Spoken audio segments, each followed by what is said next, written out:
इसकी हिंदी जान लो बेटा।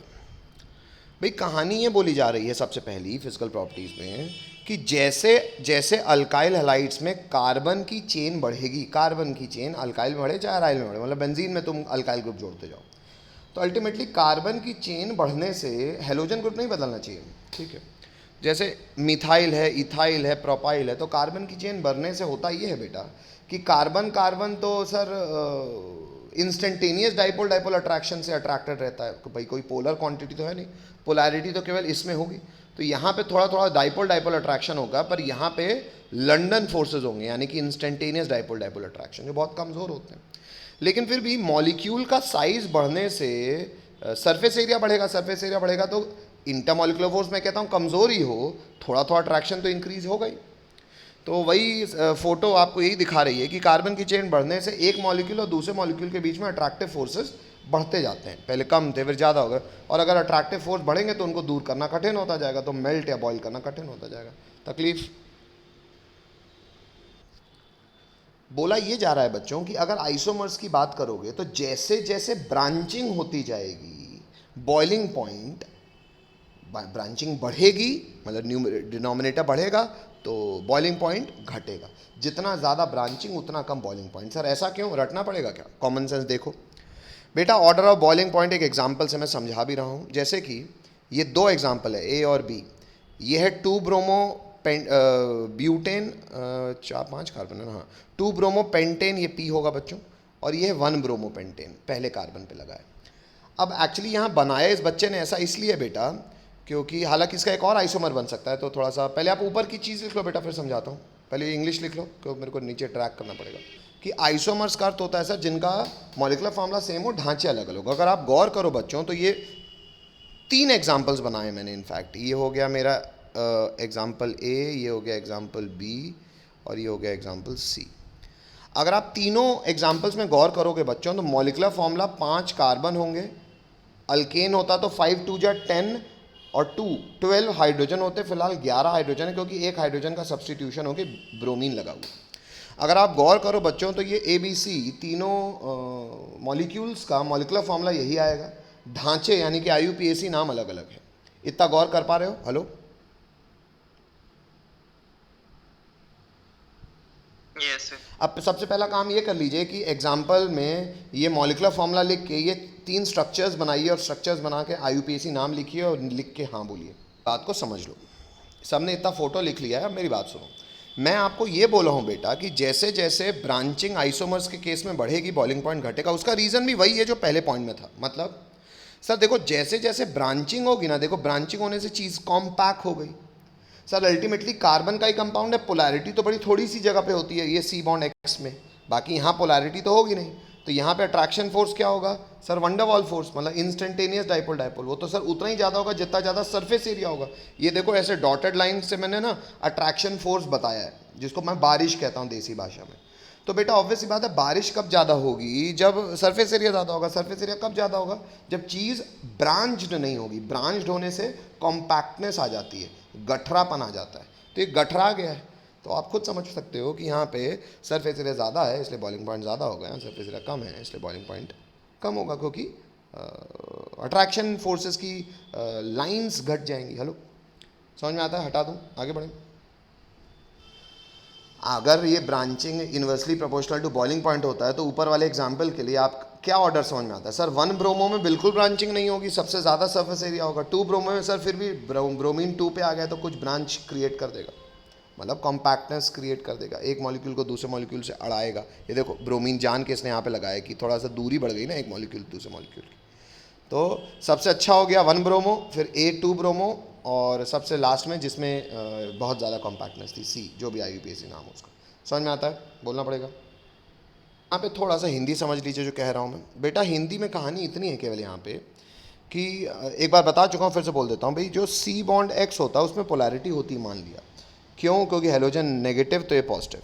लेकिन बेटा पोलैरिटी तो केवल इसमें है, जो अल्टीमेटली इस कार्बन से जो कार्बन जुड़े रहते हैं इनमें तो कोई पोलैरिटी नहीं है, ये तो नॉन पोलर है, क्योंकि carbon compounds generally non polar होता है। और एक कॉमन सेंस सबको ये भी पता है कि लाइक चीज़ को पसंद, भाई लाइक माइंडेड लोग साथ रहने का प्रयास करते हैं क्योंकि उनको एक दूसरे के साथ अच्छा लगता है। ये बात हमारे अंदर बहुत मॉलिक्यूलरली वैलिड है। हमारे शरीर की केमिस्ट्री भी वाकई में दिमाग की भी केमिस्ट्री वैसी है। कैसी?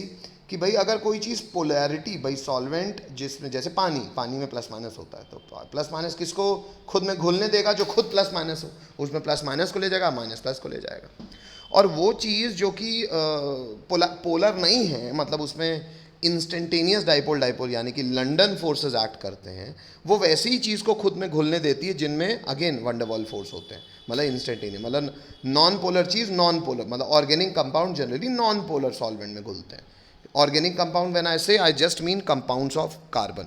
वो कार्बन का वो हिस्सा जो कि बहुत अधिक पोलर होता है, तो एक हिस्से के कारण, फॉर इंस्टेंस एक बहुत बड़ा खानदान है, एक बहुत बड़ा परिवार है, उस परिवार में केवल 2 लोगों को कोई व्यक्ति जान रहा है, कोई गांव है, गांव में केवल 2 लोग को कोई जान रहा है, तो उसके शादी का कार्ड मान लो कोई उसके घर में देगा, उस 2, वो थोड़ी अपना पूरा गांव लेके आ जाएगा। गांव लेके आ जाएगा तो उस 2 लोग को कहेंगे भाई यहाँ से प्लेट सिस्टम है, हेलो। तो केवल कार्ड तो इन दोनों को दिया है पानी ने कि आओ मेरे यहाँ बारात में आओ। ये बाकी बारात कहाँ से आ रही है? अच्छा चलो ठीक है, 2 लोग जा रहे हैं, अपना एक भाई ले जाएं, एक छोटा भाई ले जाए, मतलब लोअर मेंबर, मतलब कार्बन के साथ एक कार्बन हो, 2 कार्बन हो, पानी फिर भी कहेगा आओ घुल लो, आओ खाना खा लो।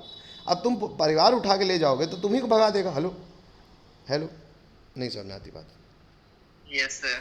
तो वही वाली बात है क्या, कि इंग्लिश एक बार बोल देता हूँ मैं, कि भाई पोलर होता है नेचर में, मान लिया, इसलिए लोअर मेंबर मतलब एक आध कार्बन के साथ सॉल्युबल हो जाओगे तुम पोलर सॉल्वेंट यानी कि पानी में।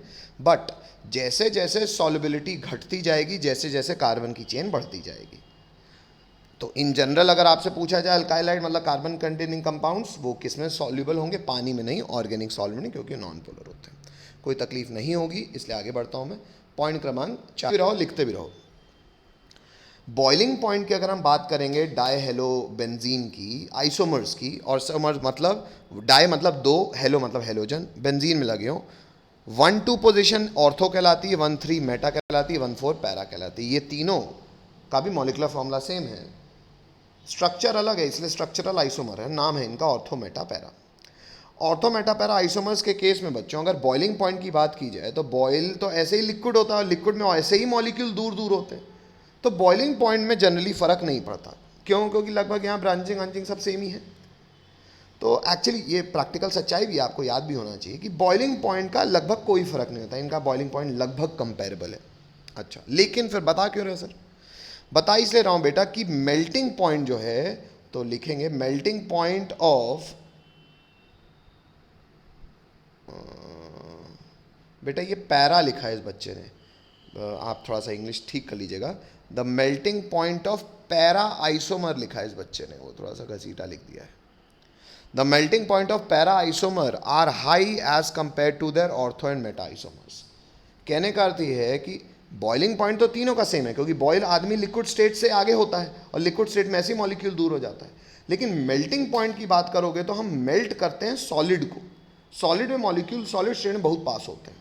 अगर सॉलिड से पिघालने की बात आएगी तो पैरा आइसोमर का जो मेल्टिंग पॉइंट होगा पर्याप्त ज़्यादा होगा, किससे?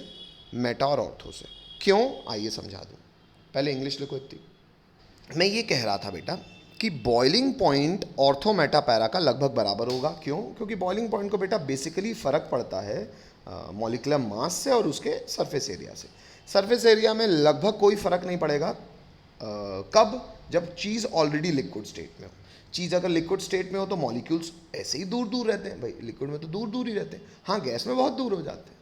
तो लिक्विड से जब गैस बनाने की बात होगी तो बॉइलिंग पॉइंट लगभग इनका कंपेरेबल होता है। कंपेरेबल मतलब लगभग बराबर, इसलिए लगभग बराबर के लिए देखो अप्रॉक्सीमेटली इक्वल टू किया हुआ है। मेल्टिंग पॉइंट की अगर बात की जाए तो बेटा मेल्ट होता है सॉलिड, और सॉलिड क्या होता है? कॉन्स्टिट्यूएंट मॉलिक्यूल्स एक दूसरे के बहुत पास पास होते हैं।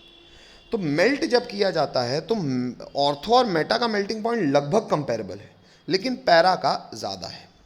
ये वैल्यूज से भी मैं दिखाया हूँ, लगभग कंपेरेबल मतलब ये 256 है, 249 है, लगभग बराबर है।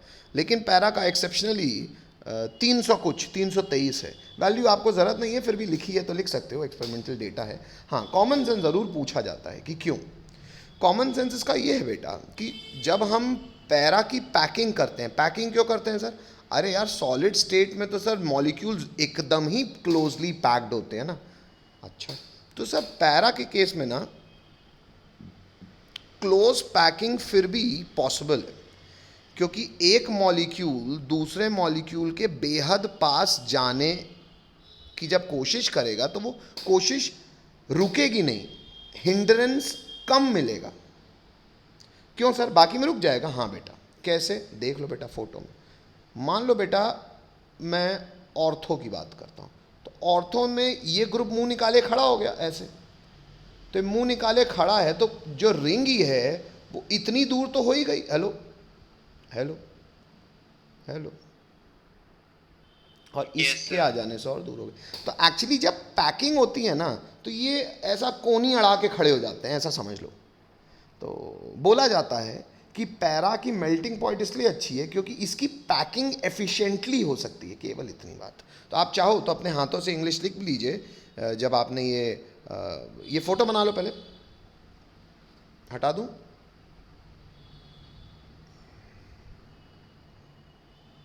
हटा दूं? सर एक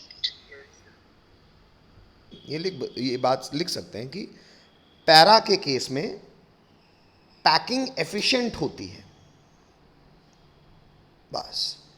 वो फोटो जो आपने बनाई है उस चीज़ को वैलिडेट कर देगी। In case of para the packing of molecules can effectively take place. लिखो तो हाँ बोलो। डाइपोल मोमेंट से ही मिलता है।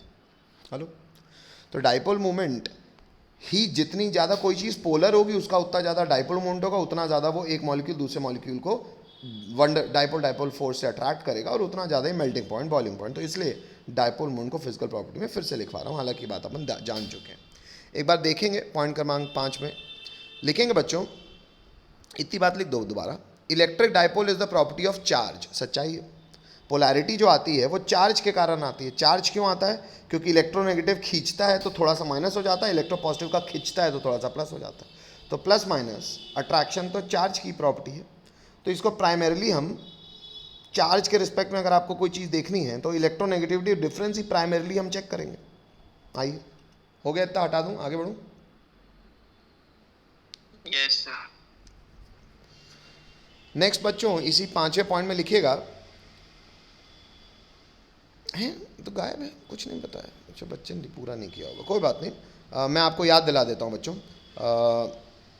शायद हमने इस चीज़ को देखा भी हुआ है और लिखा भी हुआ होगा कि अगर हम बात करें, इतना आप लोग अभी फिर से लिख लीजिएगा, अगर हम बात करें सी बॉन्ड आई की, तो among all the halogens iodine least electronegative होता है। हेलो हेलो,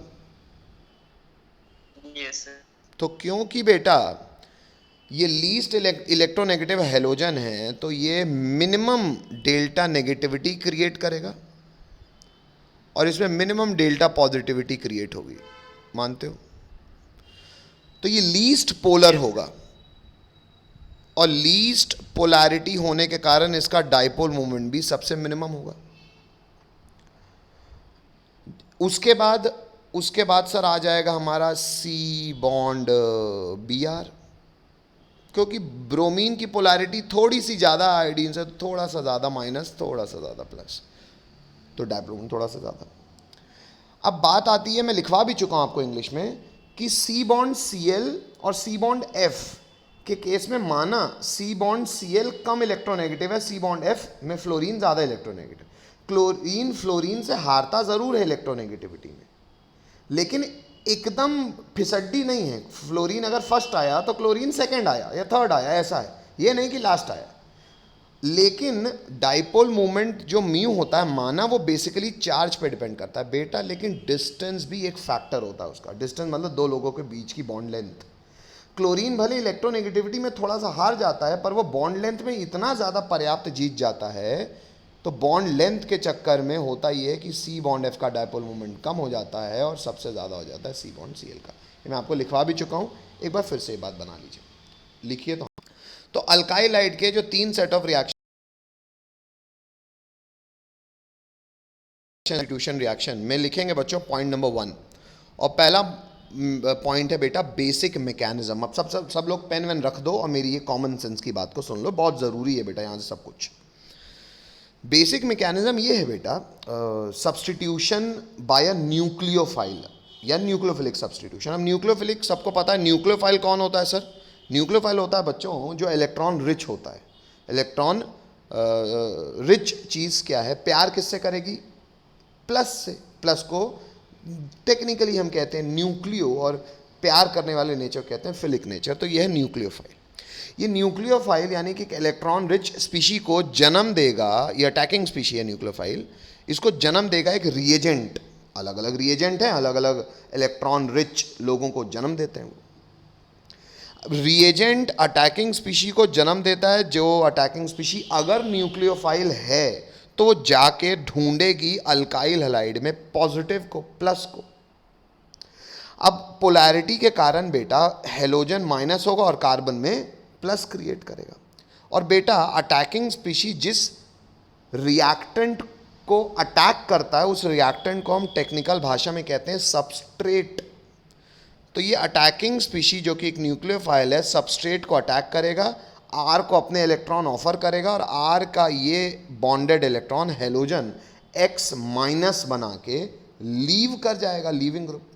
और ये आर के साथ न्यूक्लियोफाइल ऐड होके एक प्रोडक्ट बना लेगा। ये PRODUCT है, प्रोडक्ट। हेलो, बेसिक मैकेनिज्म आसान सा समझ में आता है, लिखो। मैं इंग्लिश में आपको ये लिखवा रहा हूं कि जो लीविंग ग्रुप है ना बेटा एक्स माइनस, एक गुड लीविंग ग्रुप कौन कहलाएगा? जो आसानी से लीव कर जाए। अच्छा, तो जनरली बेटा आसानी से लीव वो कर जाएगा, वो लीविंग ग्रुप एक अच्छा लीविंग ग्रुप कहलाएगा जो कि एक वीक बेस होगा। अब सर ये क्या है और क्यों है, आइए इसको समझ ले। पहले इंग्लिश लिख ली सबने? Hello, yes sir. अब मेरी बात सुनो बेटा, ये शायद मैं आपको पहले भी अल्काइलाइड की शुरुआत के टाइम पे ये डिस्कशन कर चुका हूँ, एक बार फिर से बोल देता हूँ। शायद आपको याद होगा बच्चों कि हमने ये चर्चा की थी कि कभी भी कोई व्यक्ति अगर इलेक्ट्रॉन देने की इच्छा रखता है, कोई भी ग्रुप अगर इलेक्ट्रॉन देने की इच्छा रखता है, तो वो देनदार आदमी दो प्रकार से उसको इंग्लिश में पुकारा जा सकता है। कई बार हम उसे इंग्लिश में पुकारते हैं बेस, क्योंकि बेस भी इलेक्ट्रॉन देता है, और कई बार हम उसे इंग्लिश में पुकारते हैं न्यूक्लियोफाइल। ये बात कर चुका हूं मैं आपसे। Yes sir. अच्छा, जनरली बेटा एक देने वाला आदमी बेस तब कहलाता है जब वो किसी H प्लस को इलेक्ट्रॉन दे, या किसी हाइड्रोजन को इलेक्ट्रॉन दे, वो अपना हाइड्रोजन इलेक्ट्रॉन किसी और को दे दे, तो अल्टीमेटली वो हाइड्रोजन H प्लस के रूप में सामने वाले से आएगा। तो मतलब अल्टीमेटली बेस ने इस ग्रुप ने इलेक्ट्रॉन दिए तो H प्लस को दिए। तो कभी भी कोई देने वाला आदमी अगर H को हाइड्रोजन को इलेक्ट्रॉन देता है तो वो बेस कहलाता है, और कभी भी वो कार्बन की पॉजिटिविटी पे मेहरबान होकर उसे अगर इलेक्ट्रॉन देता है तो उसे हम न्यूक्लियोफाइल कहते हैं। सर एक बात ये बताइए, देने वाला व्यक्ति जैसे मान लो आप पास पैसा है, आप किसी गरीब को दे दो, यार आपने किसी से उधारी लिया हो तो दे दो, अल्टीमेटली आप देने वाले ही हो। हेलो, हाँ सर, लेकिन ये बात सही है कि जब देने की जो इच्छा होती है हमारी, ये भाई आपने किसी से उधारी लिया, वो आपको खूब दस गाली दे रहा है, तो जाके आपने उसको कुछ पैसा दिया तो देना अलग हो गया। और आपने किसी के लिए कुछ सर्विस की और आप किसी गरीब को पैसा दे रहे हो, तो दोनों में भाई भावनाओं में तो फर्क आएगा ना। हेलो, वैसे ही सच्चाई यही है कि इन जनरल अगर कोई गर्दन न पकड़ ले,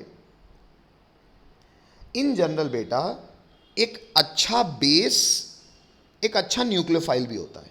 इन जनरल जो गरीबों में दान करता है वो उधारी भी किसी की नहीं रखता, देता रहता है सबका पैसा। हेलो, होता है ना in general. Hello, yes sir. अरे यार अगर किसी को पैसा देना है तो किसी को भी देगा भाई, किसी उसको पॉजिटिविटी से मतलब है, सच्चाई यही है। लेकिन बेटा ये केवल सच्चाई नहीं है, शायद प्रैक्टिकल लाइफ में समझ भी सकते हो, और शायद हमने ये टेक्निकली भी देखा हुआ है कि बेसिसिटी और न्यूक्लियोफिलिसिटी हर बार पैरेलल नहीं होती। वैसे तो हमेशा पैरेलल ही होती, इसलिए मैंने आपको लिखवाया नहीं, मैंने आपको केवल वो एकमात्र केस लिखवाया है। हालांकि उसको एकमात्र नहीं, वैसे और कुछ एडवांस के लेवल में आपको एक आध सवाल मिल जाते हैं, पर इन जनरल मैं आपको एक सबसे फेमस केस बता चुका हूँ, when basicity anti parallels nucleophilicity. लिखवाया है? हेलो, जब देने वाले एक ग्रुप को बिलोंग करते हैं। हेलो, याद आया? Yes, sir. याद आया? Yes, sir. लेकिन बेटा वो मैंने आपको पहले ही एक्सेप्शनल केस बता दिया जो आपको शायद याद भी होगा। आज मैं आपको जनरलाइज्ड बात बता रहा हूँ। जनरलाइज्ड बात ये है कि अगर किसी के पास पॉजिटिविटी है तो देने वाला तो देगा, इसीलिए एक बेस एक अच्छा न्यूक्लियोफाइल भी होता है इन जनरल। कुछ एक्सेप्शंस हैं जो इसमें से एक आपको पता है और उसी से आपका काम चल जाएगा। क्या आपको आज ये बात समझ में आती है कि generally sir a good base is a good nucleophile? Hello? Yes, sir. अच्छा, Yes. अब अगर बेटा किसी लीविंग ग्रुप को लीव करना है, मान लो R के साथ X था, X को लीव करना है और OH माइनस को आना है, ठीक है? या OH माइनस भी नहीं रखता मैं, फिर यहाँ पंचायत फंस जाओगे आप। किसी न्यूक्लियोफाइल को आनता हूँ तो बेटा कायदे से न्यूक्लियोफाइल आए और X अगर X माइनस के रूप में जाए तो X माइनस कब जाने को तैयार होगा? जब वो इलेक्ट्रॉन लेने को तैयार होगा। बेस क्या होता है बेटा? हेलो? इलेक्ट्रॉन देने वाला. देने वाला। तो अगर X इलेक्ट्रॉन लेने को तैयार हो गया और न्यूक्लियोफाइल उससे ज्यादा देने की क्षमता रखता है तो एक अच्छा लीविंग ग्रुप कौन होगा? जो कमजोर बेस होगा। Hello? Hello? Yes, sir. Hello? Yes, sir. चलो, ये बात सबको कॉमन सेंस समझ में आता है। अब हालांकि मैं आपको एक, समझ आया? हेलो, क्या बेटा? सर नहीं समझ आया। फिर से सुन लो। इतनी बात ठीक है कि इलेक्ट्रॉन देने का क्षेत्र बेसिक नेचर होता है। Yes. इतनी बात ठीक है कि इसमें पॉजिटिविटी और एक्स अगर इलेक्ट्रॉन लेके आएगा तो एक स्ट्रॉन्ग बेस होगा। Yes, sir. अगर ये एक्स इलेक्ट्रॉन लेके निकल रहा है तो एक्स का इलेक्ट्रॉन देने की क्षमता कम होगी, तब ना ये निकलेगा और वो आ पाएगा। हाँ सर। तो अगर किसी x को x माइनस बन के लीव होना है तो वो x माइनस और ये न्यूक्लियोफाइल माइनस में कौन वीक बेस होना चाहिए? ये वीक होना चाहिए, ये कमज़ोर होगा तभी नहीं निकलेगा इलेक्ट्रॉन देने में। Yes. यही समझा है मैंने। हेलो? बोलो। Yes.